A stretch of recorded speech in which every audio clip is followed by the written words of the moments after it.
पहले संसद में बाधाएं इसलिए आती थी, रुकावटें इसलिए आती थी, हंगामे इस बात को लेकर के होते थे कि देश के सामने भयंकर घोटाले उजागर होते थे, भ्रष्टाचार के गंभीर आरोप सामने आते थे और विपक्ष ईमानदारी के मुद्दे पर एक होकर के लड़ाई लड़ता था। पहली बार देश में ऐसा हुआ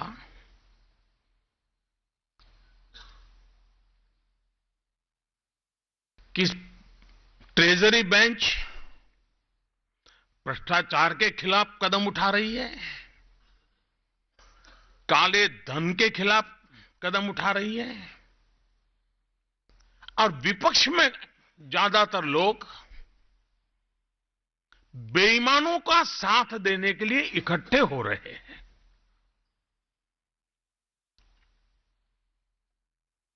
कभी कभार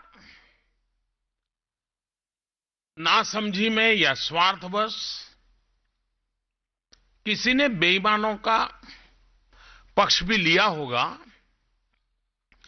तो चुपचाप रह करके लिया होगा, न बोल करके मदद की होगी। देश में ऐसा पतन राजनीतिक जीवन में आया है कि बेईमानों के पक्ष में खुलकर के बोलने की कुछ लोगों ने हिम्मत दिखाई है। यह सबसे ज्यादा चिंता का विषय है।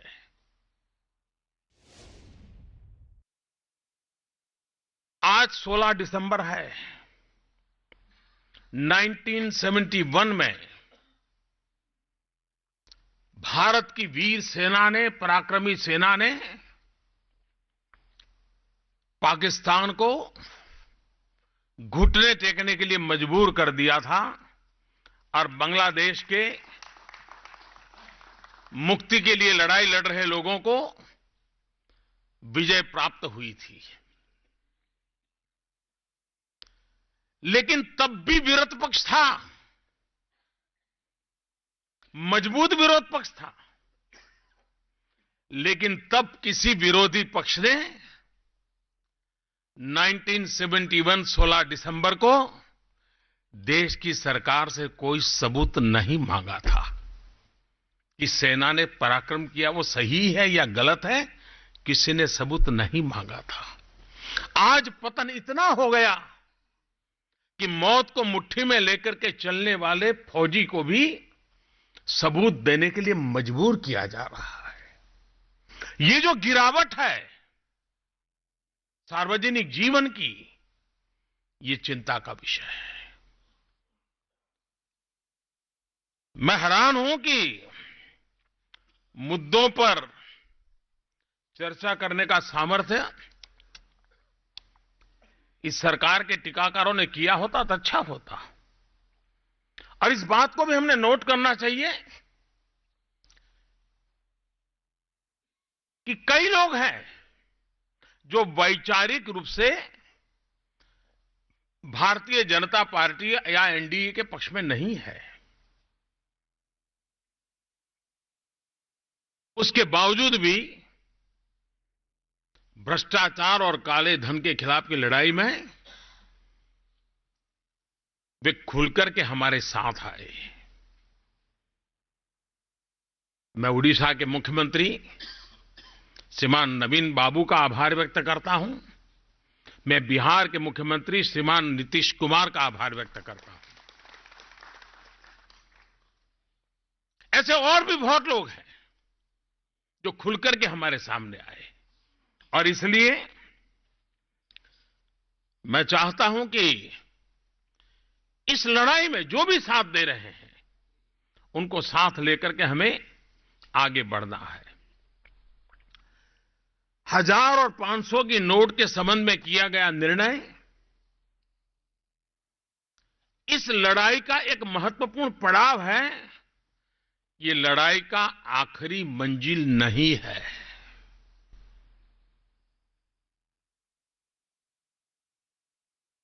मध्यम वर्ग का शोषण अगर रोकना है, गरीबों को हक दिलाना है, तो भ्रष्टाचार और काले धन से देश को मुक्त कराना अनिवार्य है। और उसके लिए हिम्मतपूर्वक निर्णय करने पड़ेंगे। 26 मार्च 2014 जबकि देश लोकसभा के चुनाव लड़ रहा था, तब यूपीए की सरकार थी। 26 मार्च 2014 को देश की सुप्रीम कोर्ट ने क्या कहा था? Since 1947 for 65 years nobody thought of bringing the money stashed away in foreign banks to the country. The government has failed in its role for 65 years. This court feels that you have failed in your duty, and so it gave an order for the appointment for the committee headed by the former judges of this court. 3 years have passed, but you have not done anything to implement the order. What have you done? Except for filing one report, you have done nothing. ये पुरानी सरकार की सोच के संबंध में, उनके कारोबार के संबंध में सुप्रीम कोर्ट की 26 मार्च 2014 की टिप्पणी कितनी गंभीर है। मैं एक और बात बताना चाहता हूं।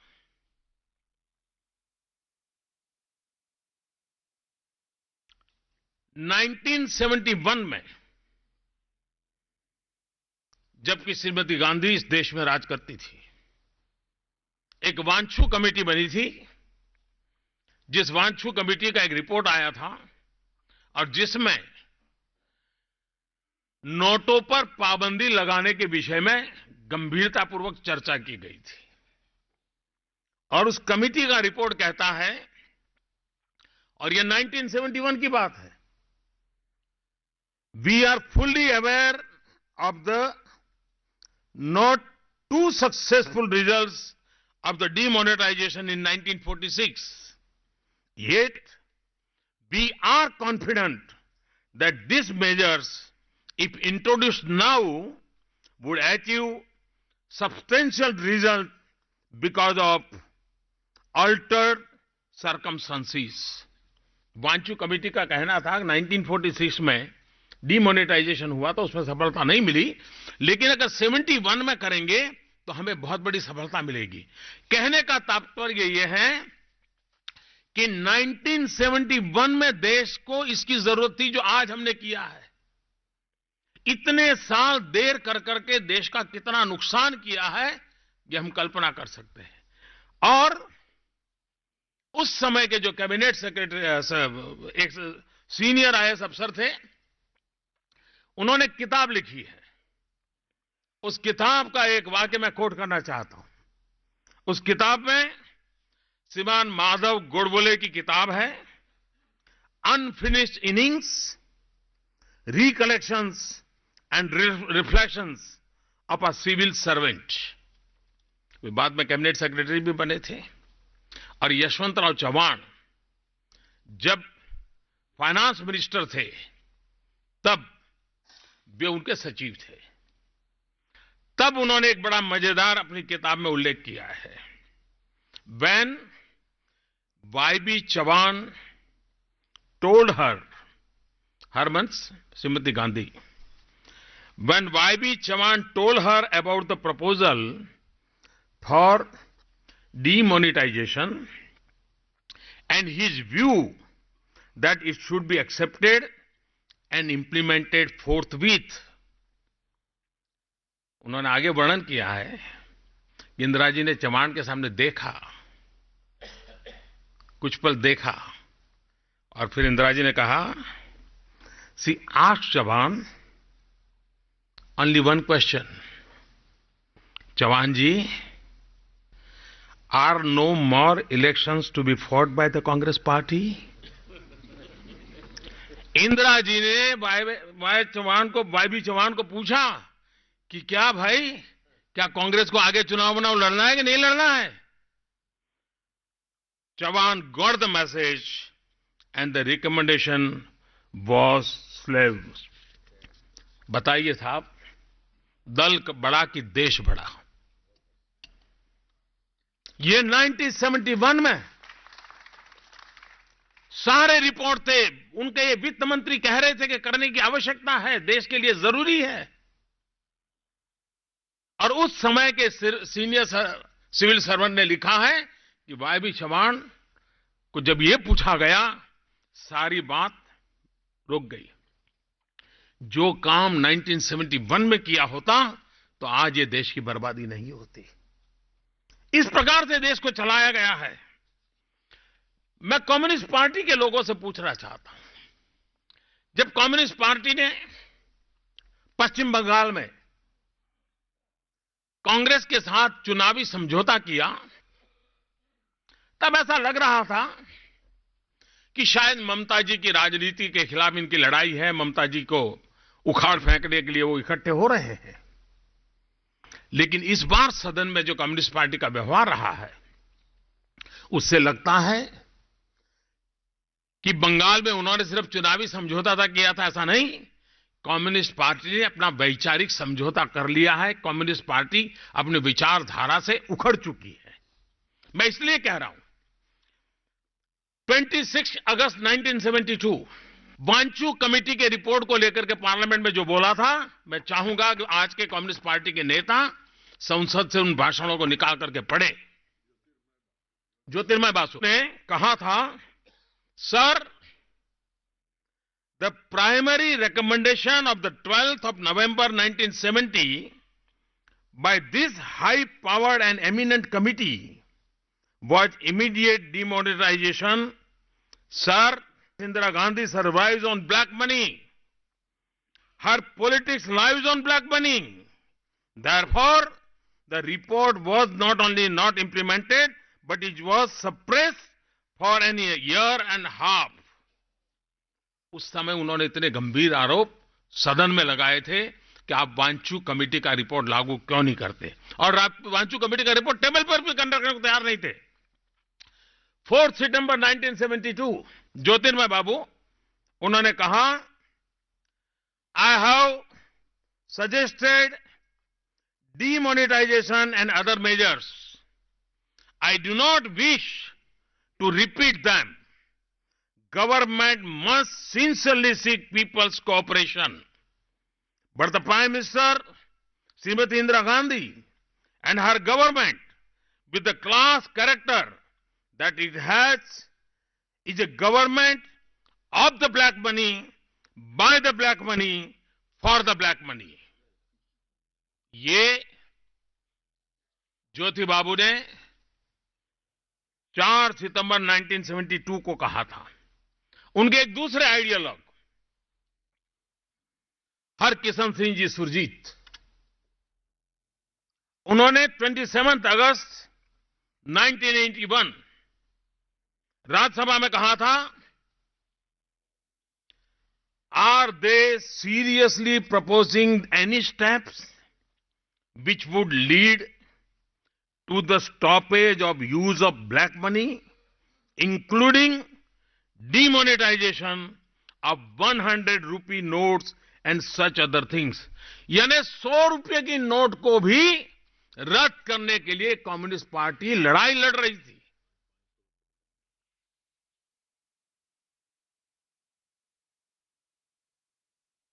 अब एक और बात भी, रिजर्व बैंक के पूर्व गवर्नर मिस्टर बी रेड्डी, उन्होंने इसी साल अक्टूबर में एक मेमोरियल लेक्चर में अपना भाषण करते हुए एक बात उजागर की।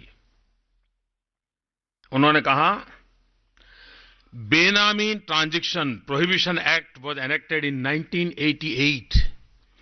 बेनामी संपत्ति का कानून 1988 में हिंदुस्तान की पार्लियामेंट ने पास किया था। फॉर सम रीजन और the other, no regulations were issued under the act. In other words, it remained unimplemented for more than 25 years. ये जो आज वहां क्यों ऐसा कर रहे हैं, इसके लिए ज्यादा दिमाग खपाने की जरूरत नहीं. उनके व्यवहार से पता चलता है कि 1988 में बेनामी संपत्ति के लिए आप कानून पास करते हो और इतने साल बीतने के बाद भी उसको नोटिफाई नहीं करते हो. संसद में पारित कर करके प्रेस कॉन्फ्रेंस लेकर के पब्लिसिटी कमा करके राजनीति करते रहते हो, लेकिन आप इसको लागू नहीं करते हो. अब इस सरकार ने आकर के समयानुकूल परिवर्तन किया और परिवर्तन करके उसको नोटिफाई कर दिया. अब मान लीजिए मैं आगे कोई कदम उठाऊंगा, ये सरकार उठाएगी कदम. आखिर हमने बेनामी संपत्ति का कानून पारित क्यों किया है? अब फिर ये चिल्लाएंगे कि मोदी ने जल्दबाजी क्यों कर दी. आपने 88 से अब तक उसको लागू नहीं किया. देश में बेनामी संपत्ति इकट्ठी करने वालों को खुली छूट दे दी और यह सरकार कानून पारित कर चुकी है, नोटिफाई कर चुकी है, लागू करने के लिए कदम उठाएगी और फिर आप चिल्लाना शुरू करोगे क्या? क्या देश ऐसे चलाओगे क्या?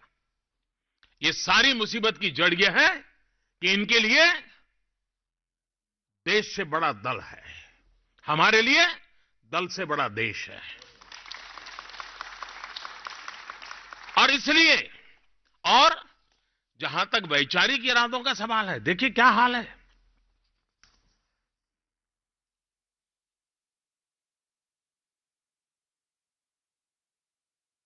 दो 2004 डॉक्टर मनमोहन सिंह जी का भाषण में कोट कर रहा हूं. India 2015 will be a nation of capable and empowered men and women, well-fed and gainfully employed, modern and rational and actively engaged with the world.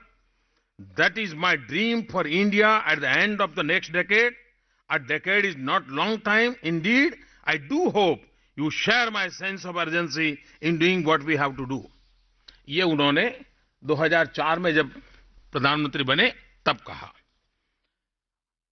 24 जुलाई 1991 को क्या कहा था? देखिए फर्क कैसे आ रहा है. दल बड़ा कि देश बड़ा, इस उलझन में कहां से कहां पहुंच जाते हैं.